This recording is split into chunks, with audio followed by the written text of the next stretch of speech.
வணக்கம் நண்பர்களே. நான் இப்படி சொல்லி ஆரம்பிக்கலாம் என்று நினைக்கிறேன். உருவம் தெரியாத ஒரு இருட்டில் நாம் நடப்பதைப் போல. சரி, எனது ஐயா பாரதி கிருஷ்ணகுமார் அவரோடு சற்று பயணிப்போமா? அவர் யார்? அவர் ஒரு எழுத்தாளர், ஒரு பதிப்பாளர், ஒரு வாசிப்பாளர், ஒரு சின்னத்திரைக்கு சொந்தக்காரர், ஒரு மேடையை அலங்கரிக்கக்கூடிய மகத்தான ஒரு நபர். அவரை சொல்லப்போனால் இன்னும் மென்மேலும் வர்ணிக்கலாம். எத்தனையோ வர்ணிப்பு அவருக்கு சொந்தமானது. சரி, அவர் சிறு வயதில் இருக்கும் பொழுது பார்த்தீங்க அப்படின்னு சொன்னால், அவர் வீட்டை விட்டு வெளியில் வரும் பொழுது அவருடைய தாய் விபூதி வைத்து விடுவது வழக்கம்.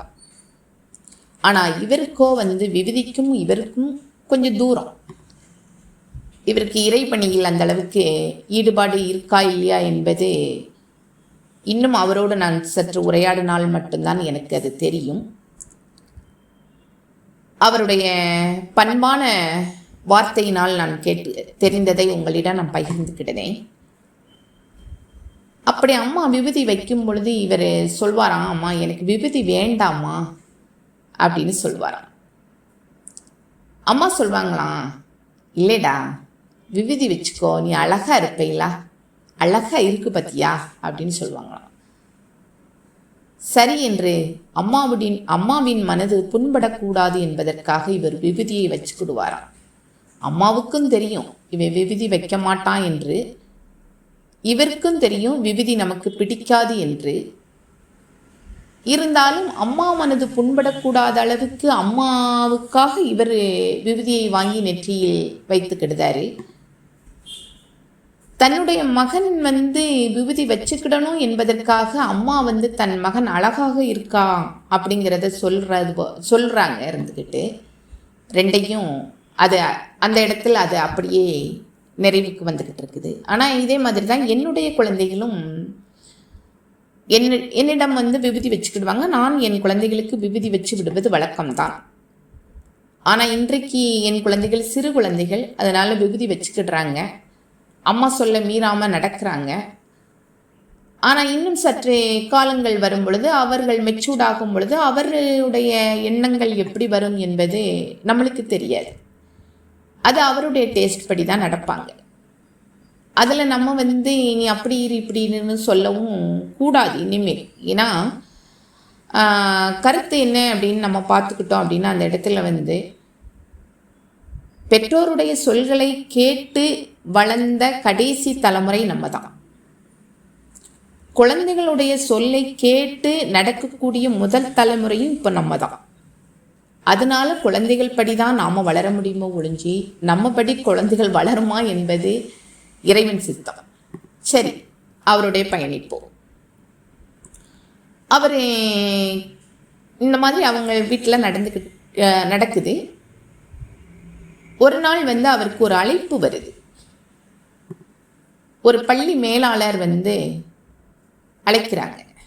ஐயா, நீங்கள் எங்கள் பள்ளிக்கு உரையாடுவதற்கு இத்தனாம் தேதி நீங்கள் வரலாமா அப்படின்னு கேட்குறாங்க. ஏன்னா ஒரு எழுத்தாளருக்கு தேவை அதுதானே, ஒரு வாசிப்பாளனுக்கு தேவை அதுதானே, ஒரு பேச்சாளருக்கு தேவை அதுதானே. அவர் எந்த மறுப்பும் இல்லாமல் சரி வருகிறேன் என்று சொல்லிட்டார். அது எந்த இடம், எப்படி இடம், எத்தனை பேர் வருவாங்க எதுவும் அவர் கேட்கல, டக்குன்னு சொல்லிட்டார் வாரேன்னு சொல்லி. பார்த்தா அந்த இடத்துல அவர் பதிஞ்சுக்கிட்டாரு, இந்த தேதியில் இவங்க நம்மளிடம் மேடையில் பேசுகிறார் என்று. நாட்கள் பக்கத்தில் விட்டது. இவர் மறுபடி மேலாளர்கிட்ட கேட்குறாரு, சார் அந்த இடத்துல எத்தனை மாணவர்கள் பார்வையில் இருப்பாங்க, நம்மளுக்கு எத்தனை ஆடியன்ஸ் எத்தனை பேர் வர்றாங்க, என்ன ஏதுங்கிறத கேட்குறாரு. ஏன்னா அதுக்கு தகுந்தபடி இவர் தயாராகணும் இல்லையா. சரி, மேலாளர் சொல்கிறாரு, பார்வையற்றோர் பள்ளி 300-400 குழந்தைகள் இருக்கிறாங்க. அவர்களுக்கு மத்தியில் தான் நீங்கள் பேச போகிறீர்கள். அவர்கள்தான் உங்களுக்கு ஆடியன்ஸ். அவர்கள்தான் உங்கள் பேச்சை கேட்கக்கூடிய மாணவ மாணவிகள். அவர்களுக்காக நீங்கள் பேச வரணும். நாளை கொடுத்துட்டோம், தேதியை கொடுத்தாச்சு, வாரம்னு சொல்லிட்டோம். இத்தனைக்கு மத்தியில் நம்ம என்ன செய்யன்னு தெரியாமல் திக்கிக்கிட்டு இருக்கார் மனுஷன். சரி, என்ன பண்ணன்னு தெரியல, ஓகே சார் அப்படின்னு சொல்லிட்டு இவர் யோசிக்கிறார். பார்வை உள்ளவங்கள்ட்ட போய் நாம் பேசினாலே நாம் என்ன பேசுகிறோம்னு எதுவுமே தெரியாத, நம்ம அவங்க புரிஞ்சுக்கிட்டாங்களா புரியலையாங்கிறது நம்மளுக்கும் தெரியாத, பார்வை இல்லாதவங்க கிட்ட போய் நாம் என்னத்தை பேச? கொக்கு வெள்ளையா இருக்கு, சிகப்பா இருக்குன்னு சொல்லலாமா? இல்லை மரம் நல்லா பச்சை கலர், மரம் வந்து பச்சையாக இருக்குது, அடர்ந்து இருக்குது, அழகான ஒரு மரம்னு நம்ம சொல்லி ஆரம்பிக்கிறதா? யானை இவ்வளவு பெரிய உருவம் கருப்பு கலரில் இருக்குது, இல்லை வெள்ளை கலரில் இருக்குன்னு சொல்லவா? என்னென்னு சொல்லி இந்த பிள்ளைகள்கிட்ட இருந்து நாம் பேச்ச தொடங்குவது என்று மனுஷனுக்கு மண்டக்கில் வந்து அப்படி ஒரு வண்டு நின்று குடைஞ்சது மாதிரி தெரியுது. சரி, இவர் என்ன பண்ணணும்னு தெரியல. ஏதோ அவருக்கு ஒரு 2-3 நாள் தூக்கம் வேற இல்லை. இருந்தாலும் அந்த நாள் 1 நாளோ 2 நாளோ தான் இருக்குது. தன் மனசுக்குள்ளேயே போட்டு எவ்வளவு நாள் தான் அந்த புழுக்கத்தை வச்சுக்கிறதுன்னு சொல்லிட்டு தன் மனைவியிட்ட போய் கொஞ்சம் பகிர்ந்துக்கிடுதார். உடனே மனைவிட்ட சொல்கிறாரு, இம்மா நான் இந்த மாதிரி ஒரு இடத்துக்கு வாரேன்னு சொல்லிட்டேன். ஏன்னா ஃபஸ்ட்டு எனக்கு தெரியல, அவர் அழைச்சிட்டாரு, நான் வாரேன்னு சொல்லிட்டேன். அடுத்துக்கான நான் கேட்கும் பொழுது அவர் இப்படி சொல்லிட்டாரு, நான் இப்படி இப்போ கொஞ்சம் மனசு எனக்கு சஞ்சலமாகவே இருக்குது, நான் என்ன செய்வது? ஊரில் இருந்துக்கிட்டு இல்லைன்னு சொன்னா தான் பொய். அதனால் நான் எங்கேயாவது வெளியூர் போயிடட்டுமான்னு அவர் கேட்குறாரு. கேட்டுட்டு, ஐயா நீங்கள் வேறு யாரையாவது வச்சு நீங்கள் அந்த விழாவை நடத்துங்க, எனக்கு கொஞ்சம் அர்ஜெண்டாக நான் வெளியில் போயிட்டேன்னு நான் சொல்லிடட்டுமா அப்படின்னு சொல்கிறாரு. அதுக்கு மனைவி ஏதோ ஒரு பதில் கொடுக்குறாங்க.